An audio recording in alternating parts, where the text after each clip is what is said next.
Boa noite. Uma bebida que acompanha o homem há milhares de anos. Está ligada não só aos prazeres da boa mesa, mas também à cultura, às artes e até à religião. Ingerida na medida certa, pode fazer bem à saúde. Estamos falando, é claro, do vinho. E o nosso convidado de hoje é um especialista no assunto. Ele foi eleito o mais influente jornalista de vinhos pela revista Meininger, a mais conceituada publicação de vinhos do mundo. Foi escolhido pelo site Eno Eventos como a personalidade do vinho em 2011. Um dos seus livros ganhou em Paris o prêmio Gourmand World Cookbook na categoria de melhor livro sobre vinhos europeus.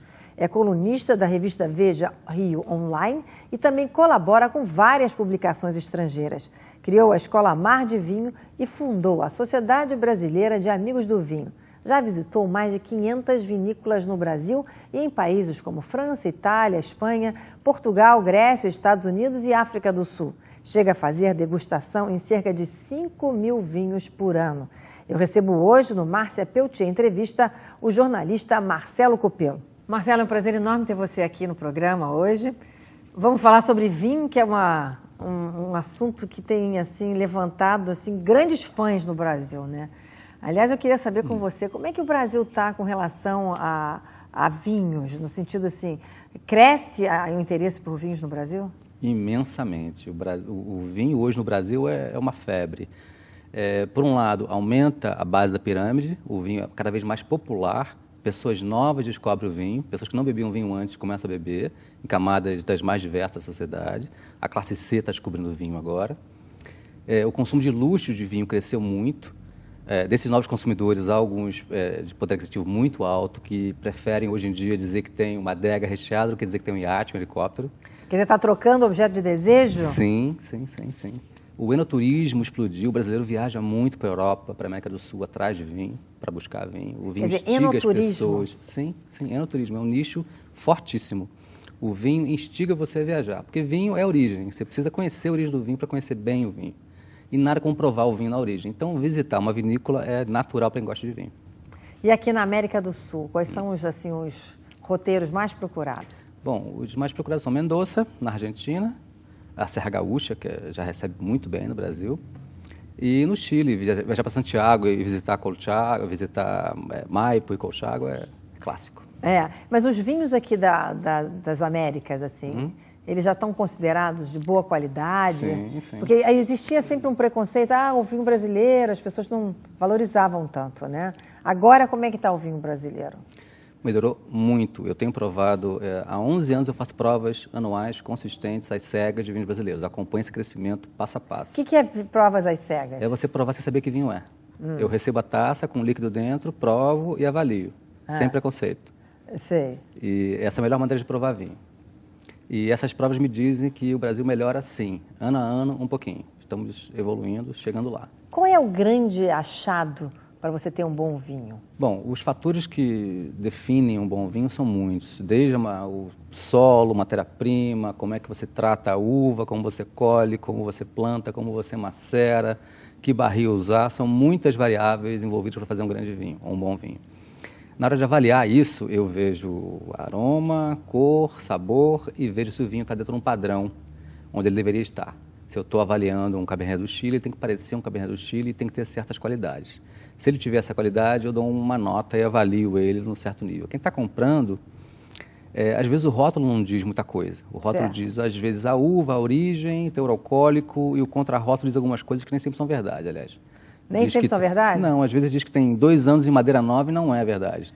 Não. O que quer dizer, do que significa ter 2 anos em madeira nova? Que o vinho ficou em barricas de carvalho novos, de madeira nova, primeiro uso, durante 2 anos. Quer dizer, isso é bom para o vinho? Isso ajuda o sabor, não sim, ajuda? Pode Eu não ajudar. entendo de vinho, estou tendo uma aula com você aqui Pode hoje. ajudar, só que isso significa custo. Uma barrica de carvalho nova pode custar 1.000 euros. Então, se um vinho ficou 2 anos em madeira nova, significa que ele tem no mínimo um custo básico alto, um custo inicial alto. E muitas vezes os produtores colocam no contrarótulo 2 anos em madeira nova e na realidade não é. 2 anos, 10% do vinho só ficou em madeira nova. E depois ele misturou com 90% que não ficou, por exemplo. Ou então ficou um ano só, mas com pedaços de madeira dentro do barril. Tem 1000 truques possíveis. E não se fiscaliza? Não tem como se saber Não, que é de verdade não ou muito. mentira É nisso? possível burlar um pouco isso. Mas o que eu estava querendo dizer é que o rótulo não diz tanto. Então, por um lado, o vinho é complexo, com muita informação, atrapalha um pouco, dificulta um pouco conhecer para um leigo. Por outro lado, isso é fascinante. Você tem que conhecer muito, pesquisar muito, comprar muito, degustar muito para conhecer o que você gosta. Então, nas Américas aqui, quem tem o melhor vinho? É o Chile ou é a Argentina? Bom, o Chile tem mais tempo no mercado. Tem mais tradição, vamos dizer Tem assim. mais tradição, começou talvez 10 anos antes da Argentina a exportar e já tem uma rede de distribuição no mundo maior que a Argentina. A Argentina agora está muito bem, crescendo. Acaba de passar o Chile no mercado americano, isso é um dado muito importante. Olha. No Brasil, Chile e Argentina dominam o mercado. Tem 60% do mercado de importados no Brasil, Chile e Argentina, sendo que o Chile está antes, primeiro. O Chile tem 30 e poucos por cento, a Argentina 20 e tantos por cento. O Brasil crescendo, tanto no mercado interno, a qualidade vem melhorando, quanto a exportação. A gente já exporta vinho para vários países. E o Uruguai também faz bons vinhos. Agora, qual é o tipo de uva que é usado aqui nas Américas? Porque tem uma diferença de que uva você usa, não é isso? Sim, existem milhares de uvas no mundo inteiro. No Chile, as uvas são mais francesas. Eles usam muito Cabernet Sauvignon, a Carmener, que é a grande uva típica deles, que eles adotaram da França e hoje eles são os grandes produtores de Carmener no mundo.